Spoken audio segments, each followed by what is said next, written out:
I'm Julia Prescott, and I'm a f***ed up gal who's into f***ed up films. It's F***ed Up Film Club. The year was 1999. The millennium was just around the corner, and all of Hollywood was too busy getting jiggy with it to write a decent script. But that didn't matter! Will Smith was Hollywood's most bankable star, Kevin Kline went to Juilliard, Biling was in this. It was a recipe that couldn't go wrong, baby! Woo! Boom, boom, boom! Wiki Wild! Wiki Wild Wild West! Wiki Wild... Nope, I lost it. It fell somewhere between the wikis and the wilds. I apologize. Don't take liberties with my things. Even though the plot is technically about an old Civil War hero, whose name is, you guessed it, James West.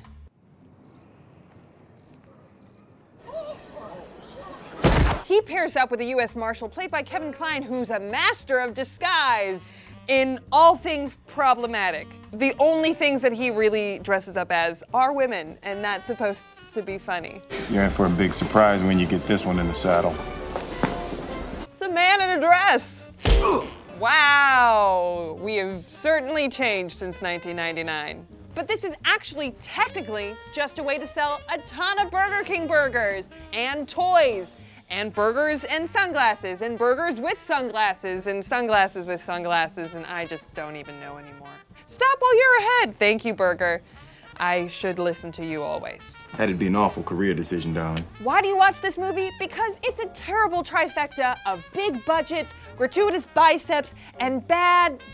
It's just bad. It's so bad, you guys. Well, that struck a nerve. Will Smith was in it, and he's bad. He just made Men in Black like 2 years earlier, and he's just so bad at this. Wow! Never drum on a white lady's boobies at a big redneck dance. Got it. No. I can't. Can we just do a shot of Biling again? West meets East, merely East. She doesn't deserve this. She doesn't even know what movie she's in. I knew it. Who do you watch this movie with? Any millennial you could look dead in the eyes and recite the full lyrics to the Wild Wild West rap. Jim West, desperado, rough rider, no you don't want nada.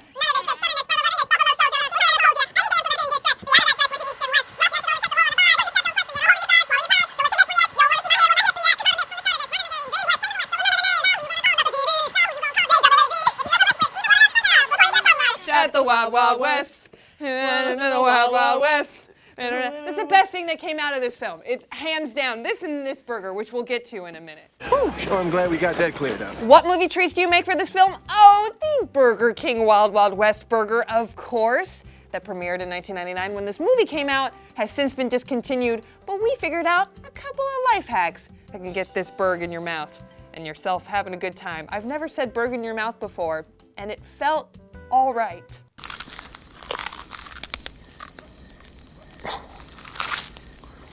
Now I'm really hungry. So we found some conflicting information online about how you make a Burger King Wild Wild West burger. Some of them had onion rings, some of them didn't. We're going sans onion rings today because, you know, maybe we've got to make out with somebody later and we don't want to deal with that.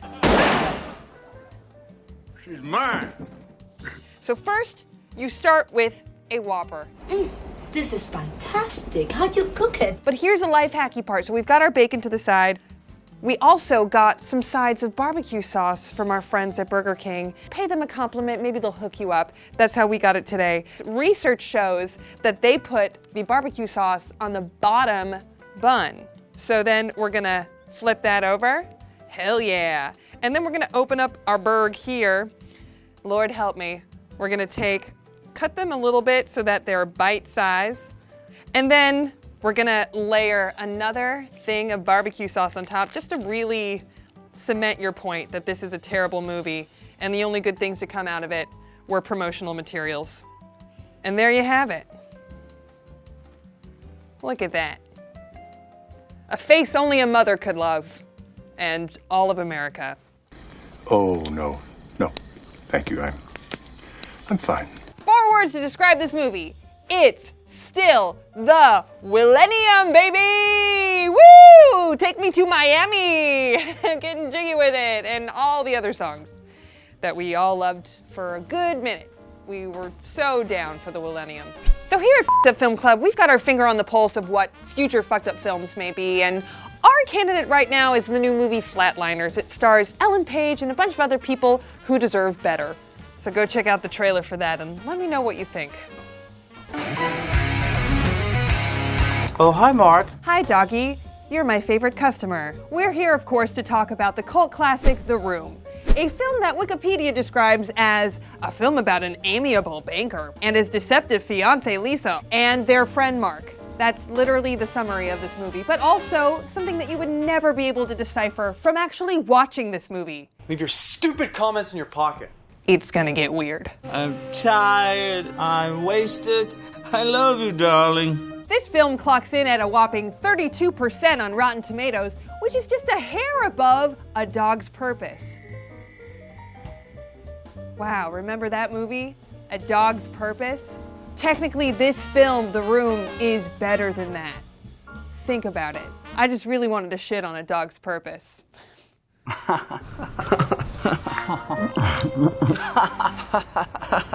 Why do you watch this movie? There's so much that I could say, so I'm just gonna do a lightning round of fucked up shit. Number 1, there's sex. Real weird sex. Number 2, there's imitations of birds. You're just a chicken. Chip, chip, chip, chip, chip, chip. Chip, chip, chip, chip, chip, chip, chip. Number 3, there are questions in this movie that are more random and intimate than that one time you had to sit at the dinner table with your stepmom Lisa as your dad went to the bathroom. Anyway, how is your sex life? What kind of drugs do you take? Can you marry me? I thought I would take her up on it. And of course, Denny. Nice to see you, Danny.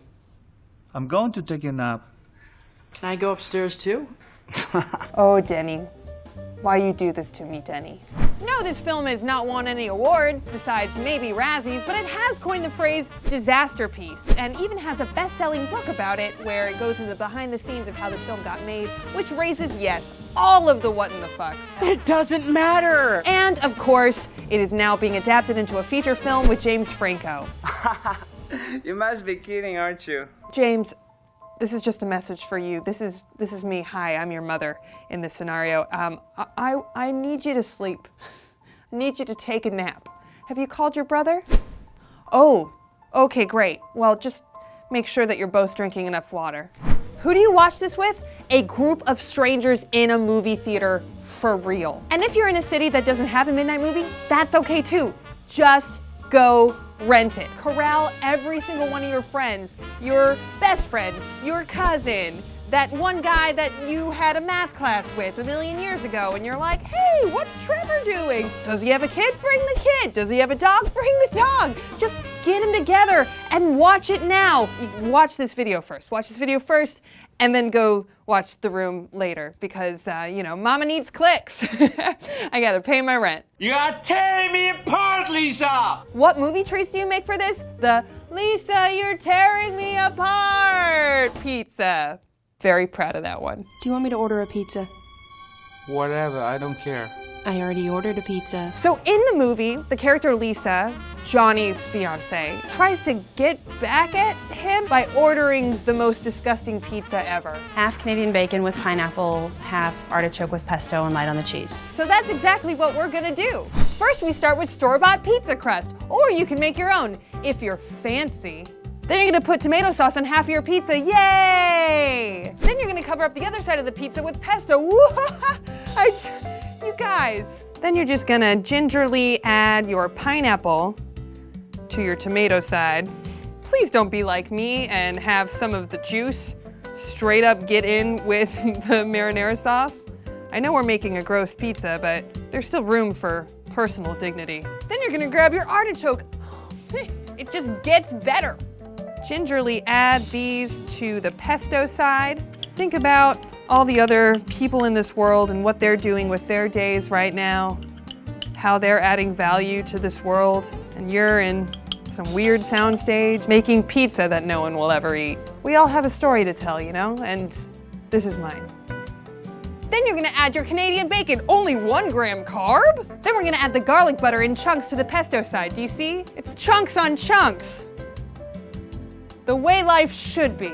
If you don't want to eat what we just made, I don't blame you. You can eat what they actually eat in the movie, a normal pizza, because continuity is for suckers. If there's one lesson you can learn from The Room, it is that, and maybe also that Tommy Wiseau has a really weird butt crack. Like, ooh, what are we doing?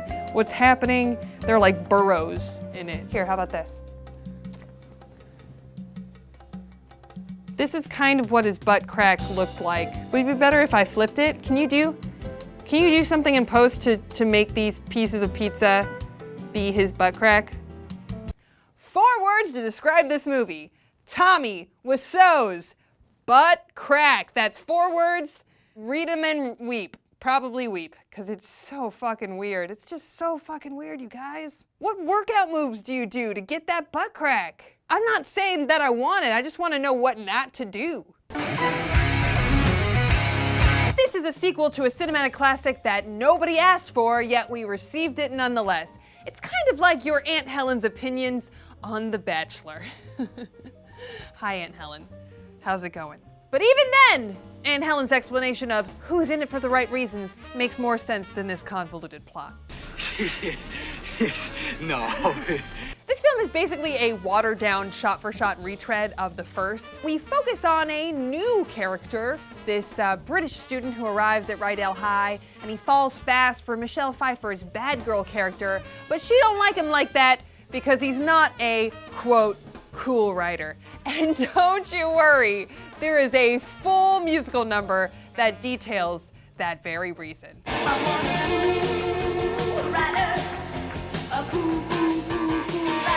This musical number ends in like the best way that any musical number can end, where she just like fades out in real life. Like she's singing and then she just sings out of the scene and everyone's just standing there going, wait, like I'm sure if we cut to like 2 hours later, she's still singing, just like walking down the highway going C-O-O-L. It's just like, I can't even. Oh, it's so beautifully, terribly dumb. Oh, I think I'm in love. And then Michelle Pfeiffer is supposed to be like this badass bitch. She doesn't care about anyone. Wanted to ask if you're free after school today. Yeah, I'm free every day. It's in the Constitution. I think that they were trying to do a feminist thing, but even then, it for sure does not pass the Bechdel test. She doesn't reject the main guy because she's doing it for herself like sisters are wont to do. She only does it because he doesn't have the kind of she wants. That's the plot, you guys. I didn't write this because they barely did. All the way action. Did I mention that the script was not done when they started production? When they started production? Like single, not plural, the way I said it before. And that is so important.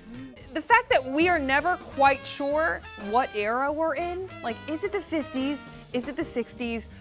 It is also for sure the 80s. Okay.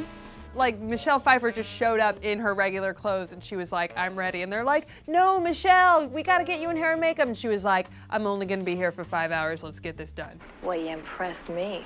Rumor has it that after the crazy success of the first movie, Paramount was set to make a whole series of Grease movies and a TV show, but they promptly changed their minds after this movie was released. I wonder why. But you must witness it, like a hairspray grease fire in the Rydell parking lot. Like a big SIG alert with Danny and Sandy's souped up flying car and a flying car crash. Like watching one of the most enduring movie musicals of all time get swept away in an $11 million oops, which would have been a better title for this movie. You're mean. Why do you watch this movie? Because it's one of those blatant cash grab sequels that can only be enhanced when watching with a concussion, which is not a bad idea. I'm being told that I can't legally tell you to watch this movie with a concussion. Just drink half a liter of dollar store Diet Cola and I think that should do the trick. That should make you, and spin around too, just for shits and giggles. I know I do it. I know I do. I know I have. I know I know me. So she says. Who do you watch this movie with? everyone who was in your 7th grade production of Annie, summer school style, you know, when you were like, this is the time I'm gonna really shine. And that one girl who was like sashaying her way across the stage and really over-singing Hard Not like she was Pepper, the best orphan. But that bitch was straight up Duffy. I could barely remember her name. That's how forgettable that fucking orphan is. Let's just get this stuff over with. Food. Food. Food. Food. What movie treats do you make? Well, edible, candy-coated cigarettes. I'm so pumped. This is, I'm just gonna say, one of the best snacks that we've ever made on Fucked Up Film Club, because just look at it. Your end result is gonna be, mwah, kisses fingers like an Italian chef. So good. So what we're gonna do is we're gonna start with the base of our cigarette, which are gonna be these little pretzel sticks. You can get these at any store. You already have them in your pantry most likely. And then we're gonna cook down some white chocolate. So you can just get a bar of white chocolate, break it up so that it can melt better.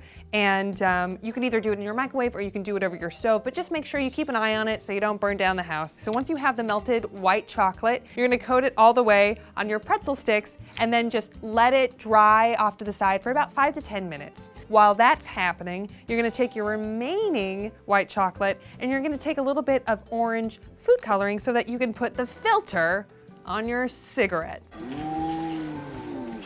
And now things are gonna get really interesting. So we have some frosting here, some icing. Either apply it to the pretzel stick itself, or you can put it in another bowl, dip it in, and then you're gonna put your ash. Now this is just something that you should have for future projects anyway, because look at how fun these little guys are. And then here you go. It seems like a lot of steps. It really isn't. It's just a lot of dipping and waiting, which, I mean, isn't that life as a woman? You wish. 4 words to describe this movie. What decade is this? I'm not sure. I'm still not sure. I think it's like a blend of the two. It's like, you know, a weird sliding doors version of Grease. Here at Fucked Up Film Club, we have our finger on the pulse of future fucked up films, and this week's candidate is The Layover. Now, this is William H. Macy's directorial debut, and ooh, it's bad. The reason why this film is fucked up is that it's about 2 women fighting over a guy, and that's it! In the year 2017. I thought we were over this. Thanks for watching Fucked Up Film Club. Please subscribe to Snarled wherever it is on your screen and comment below with your favorite song from Grease 2. It may be hard to find it, but you could just, you know, bullshit and go like, I'm home again, 1961, and that's probably a better song than anything they have on the soundtrack. See you next time. Bye.